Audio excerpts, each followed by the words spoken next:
Okay, we're going to go on to Kathalee James, the director of our wonderful Friends of the Pontiac Park System. Hi, Katha. Hi, Monica. I'm not a director. Clarification. Okay. There are a lot of people in the city who are under the illusion that I direct. However, I am an unpaid community volunteer retiree. Okay, well, So I'm not a director. I'm not a director. However, I am the founder and president of the Friends of the Pontiac Parks Association, which was founded in 2012 to try to assist the city, work with the city to improve our parks. And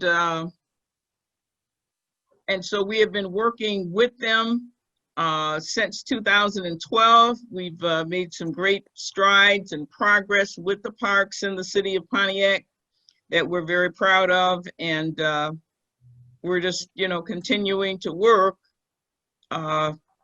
in concert with the city to try to improve our parks. We have a long way to go because our parks do not represent the way that parks should look.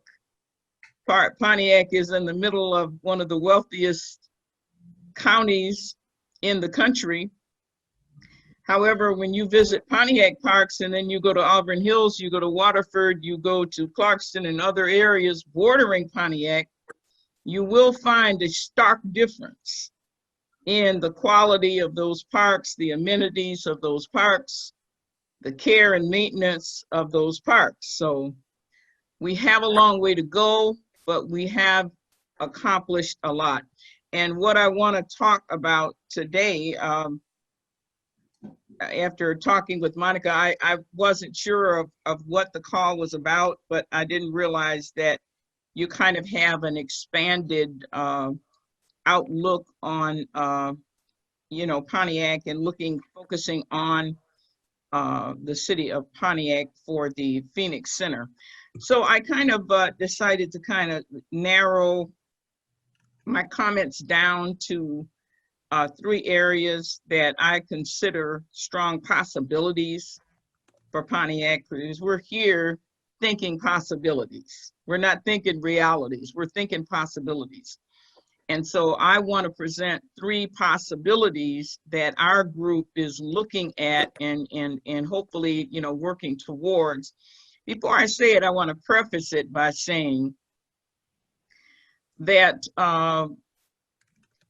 the lack of unity in our community is costing the city quite a bit. And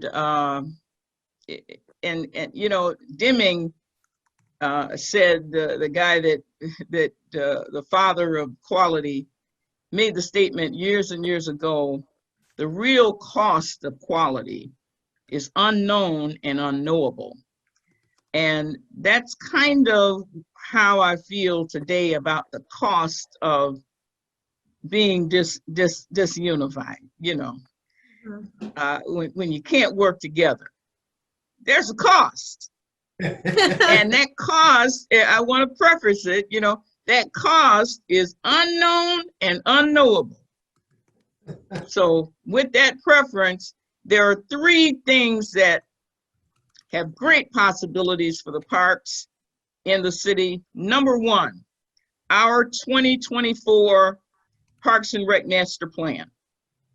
That plan is one of the best that we have ever had. It was prepared by Kristen Whitfang at Oakland County Parks, master planner. And it really has the potential to be the guidepost for us going into this next decade. Pontiac currently is working under a master plan that expired in 2016.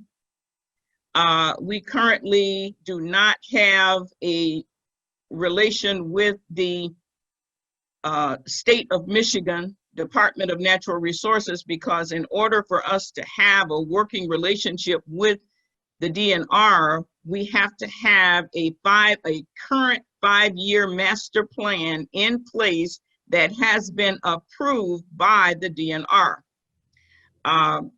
The current master plan expired in 2016.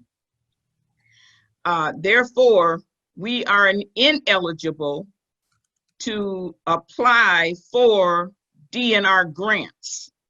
Wow. And we will be ineligible until such time as the city council approves the 2024 Parks and Recreation Master Plan, and that plan is then forwarded to the DNR for approval.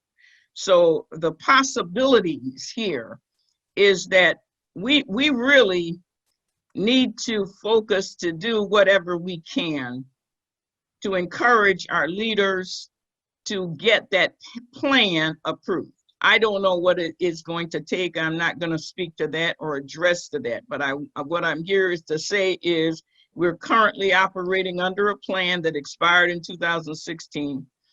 We have no ability to be able to get back some of our own tax dollars from the state to help build up our parks. And so that's a concern that I feel that our leaders should be looking at very strongly. Secondly, Oakland County. It's already been brought up that the city of Pontiac is the county seat for Oakland County. Oakland County Parks has recently announced that they have a millage on the ballot on the November election that's coming up. They are asking for a slight increase in the Parks and Rec millage. Here again is amazing possibilities for the city of Pontiac. Were we on the same page? If we were on the same page, we are a city in the midst of the wealthiest county. We are the county seat, yet we have no county park. There is no discussion about a county park. There is really no direct administration of any of our parks by the county. And so really, when you look at what the residents of the city of Pontiac have gotten out of the Parks and Rec millage that benefits county parks, of which we have none in the city of Pontiac. That is something that every leader in the city of Pontiac at this point ought to be looking at that and saying, how can we change that? There are definitely possibilities here. What are they? Number one, we ought to be requesting they build a county park in the city of Pontiac, because the statistics and the records show that Pontiac residents do not utilize county parks. It's even at the water park, the participation of Pontiac residents is almost minute. We need a county park in the city of Pontiac. And really, we need for the county to come to the table, with doing something in this city. But unless we are unified, unless we understand, and we're all on the same page to understand that we absolutely positively have a right to expect for them to provide some benefit to the city of Pontiac if they want us to approve a millage. So that is number two. That is the possibility that I want to talk about. Third possibility concerns the Galloway Lake Park, which is located on Telegraph. It's a beautiful little park, absolutely the physical space. If anybody drove out there and just looked at how beautiful it is, one of the most beautiful spots in Pontiac. It's attached to a little lake there. The park, everything that was there was a baseball diamond. There were tennis courts and things that were there back in the 50s and the 60s. Those have been torn out, and basically the space is empty except for a building that the water resource people built. We have had conversation with District 5. This park is located in District 5 with the District 5 Council. And we have been working with them to try to do a plan for that park. Sorry, I haven't been trying to pull up the, thank you, Monica, for showing that. You're welcome. But yeah, this shows you, this is what the drive into the park looks like. And you turn off of Perry Street and you drive up this drive and you're like, my gosh, is this Pontiac? It's absolutely gorgeous. And yet it's totally undeveloped. And because of the Amazon folks coming in and the political activity and of that, the Harrington Hills community, they have a very strong, very active neighborhood association over there. We have talked about what do we need to do to get this area developed, to get a development plan, because first you got to have a plan. And so we have approached the funders, the funders group that have come into the city of Pontiac and that are offering to help, the Bomber Group and others that are part of that funders group. We have presented them with the information on what the District 5 has done so far. We have been working with Christian Whitfang at the county to try to develop some plans, some ideas of what could be done out here.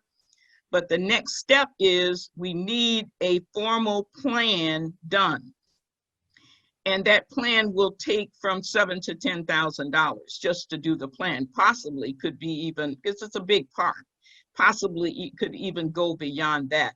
What she's showing are ideas that could, these are things that could happen in the park. That last slide is actually the pavilion there. The Auburn Hills Riverside Park has a beautiful little pavilion with water sprouts coming out.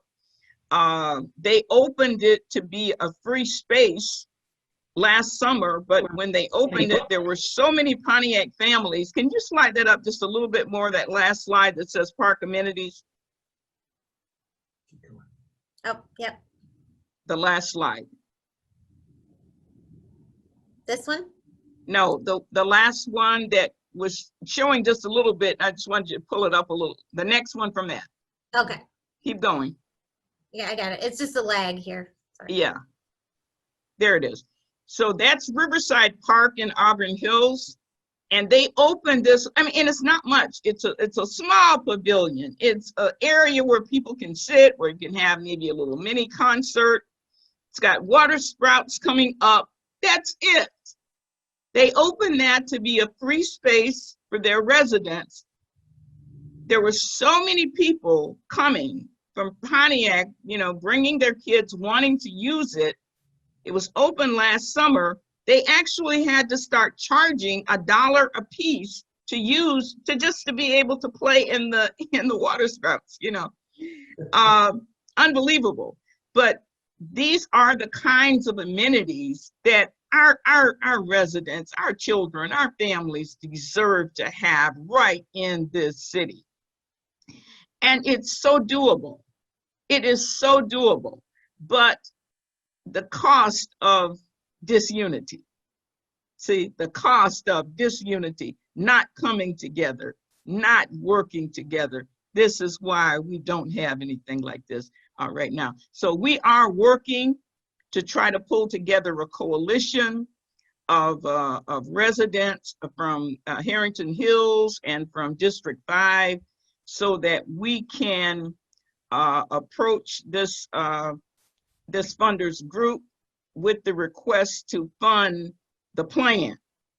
And once we get the plan, the thought is we are going to take that plan to Amazon. And we're going to working with Amazon. If Amazon would come together with the funders coalition, we might be able to, in fact, get the plan funded. The plan, first we want to get the plan done. But once the plan is done and we know what we want to do, we're going to take that to Amazon and ask them, you know, to give us part of that money to be able to fund what we want to do out there. So it's going to be, these are possibilities that I'm talking about. I'm excited about all of them because all of them offer so much opportunity for the residents of the city of Pontiac to be able to move forward. And I want to, can you show, let me share the screen for a minute? Yeah, absolutely. You're able to. You should be. Okay, let me, I'm trying to get out of here.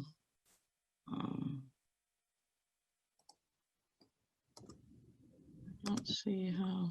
Screen sharing, maybe at the top. Is that? No, I don't want to hide that. It'd be green.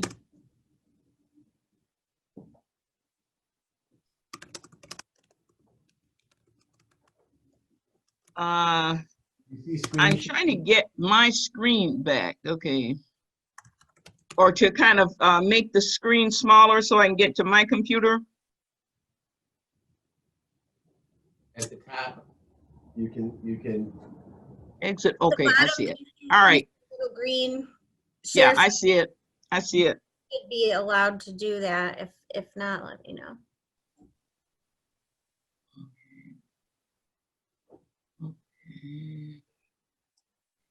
Okay. Can you see that what I'm showing? No. Okay.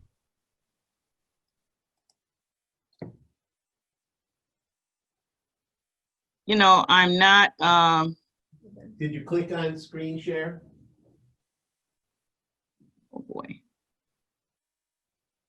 Take your time. Take your time. Okay, where is exit minimize? Screen share Okay, where is screen share? should be on the toolbar for Zoom. You should see Side it, by side. you should see it along the bottom if you run your cursor along the bottom. Oh, I see it. I see it. Thank you. While the other participant is sharing. It says you cannot start screen share while the other participants are sharing. Oh, okay. Okay. I thought Hold on. okay. There you go. There we go. Okay. I thought I Now enabled share that. your screen. Okay. Can you see it now? No. Okay. You know what? I don't think I know how to do this. I've never walked through sharing the screen before. No worries. And, If you want to email me anything, we can get it onto the board. well, I think you already have it. I sent you the Wakanda Play Anywhere Plaza, the Okay. little drawing. I must have it. You Yeah. must have it. Let's see if you can. And I sent all the pictures in one email. Mhm. Hold on.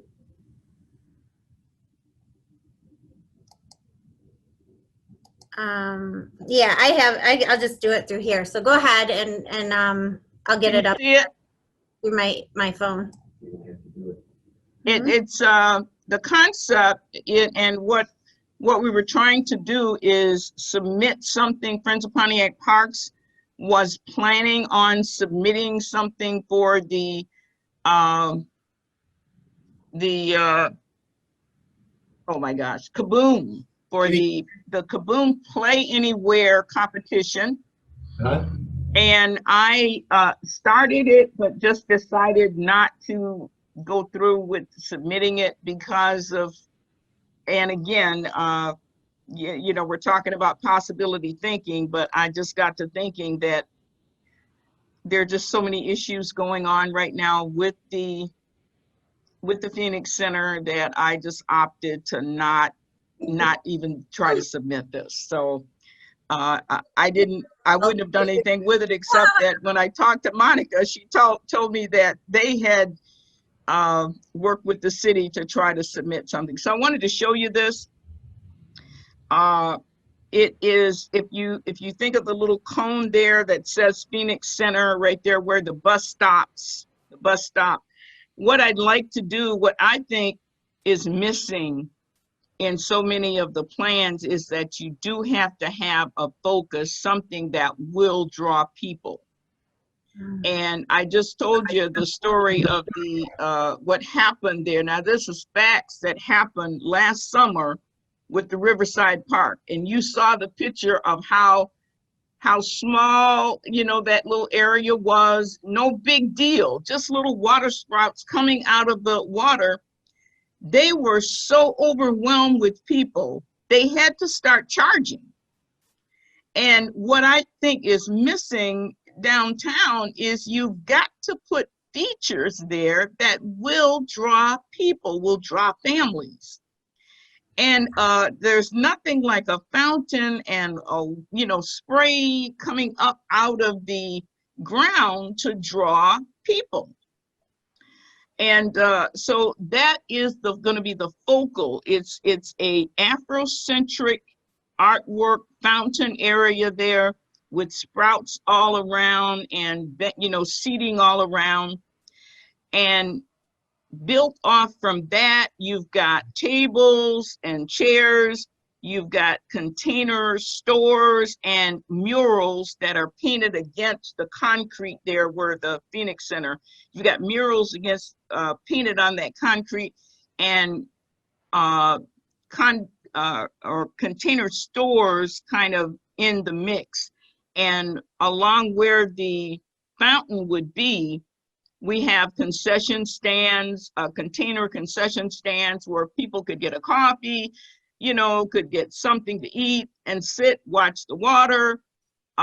You've got some greenery there in the back alongside, and then along there where the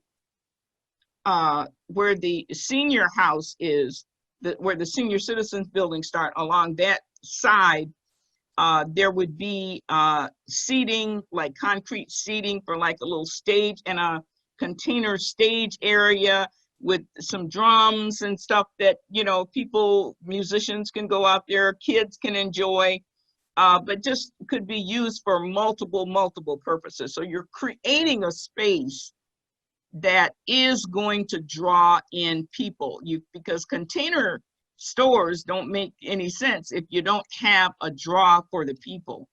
And so I'm calling this vision Wakanda Play Anywhere Plaza. And we would paint the stairs with Afrocentric theme.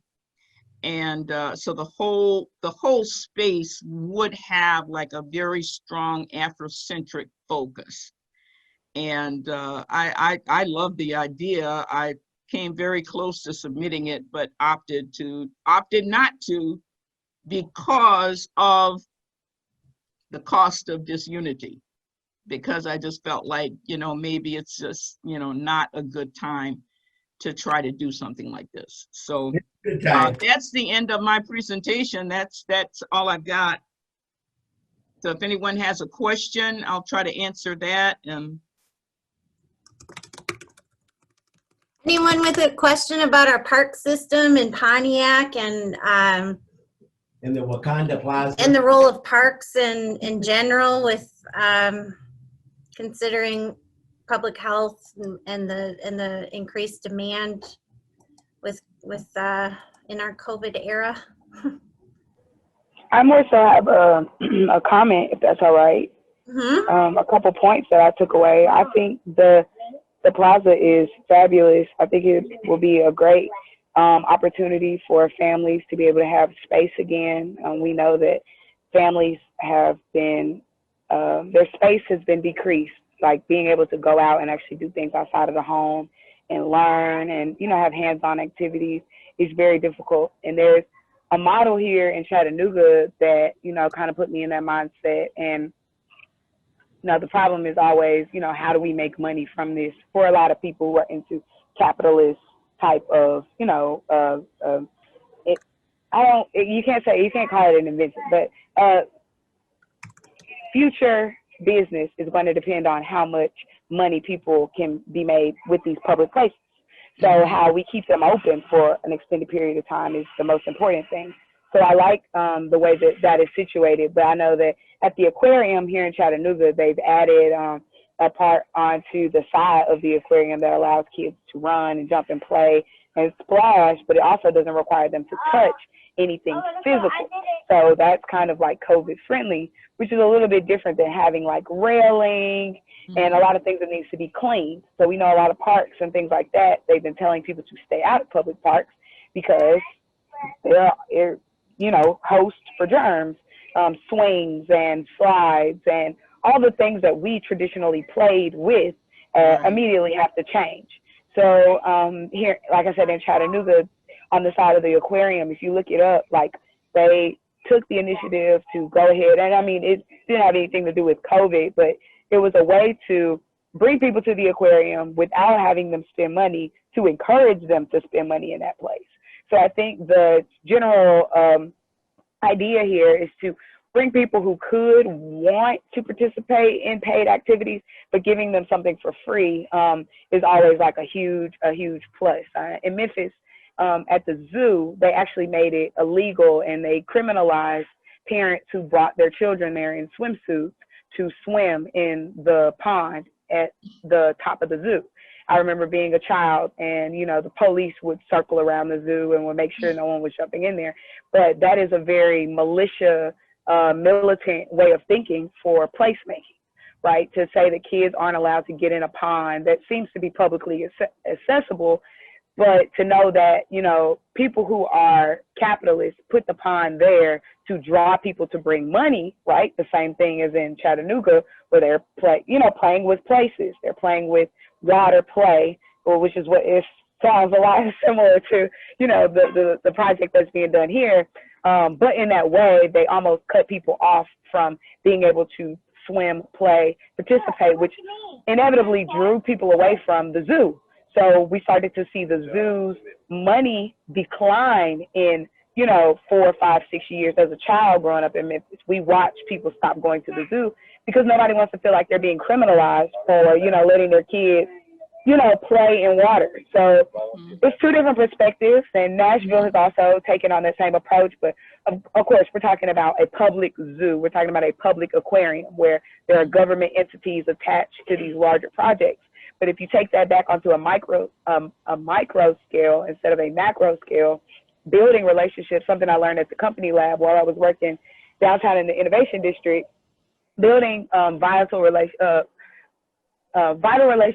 that will contribute to the overall expansion of smaller ideas. So this idea as it is right now in its inception is at seed stage, right? So it's like a bud, it's being planted underneath the ground, but that water and the sunlight is really going to come from that community of partners who are really invested in not only creating space, but, you know, y'all thinking about ahead of time how they can make money for their investment. I know as a socialist, I always think about these grandiose plans of, you know, how people should just invest their money. They should want to, if you are raking in $3 million a month, you should want to put up at least $50,000 for a community project. But I think the silver lining in all this, and I'll wrap it up, is creating a place and creating a conversation where socialists get the places and the spaces that they need, and capitalists and inventors and investors get their ROI. So the overall goal is to make money for your organization as well, you know, and those other guys. Like, we're the little guys, so we just always think, oh my God, it would be so cool if this happened, but we deserve money for our things. So to think of a way that you can bring people to an attraction, and maybe the idea is bigger than, you know, a cafe, but it more so then becomes like a vending machine type of where people can buy snacks or they can, you know, get things out of a vending machine. Like maybe the idea behind economic equity becomes greater because you see the need in just people being able to be brought there to a space. So I hope that makes sense.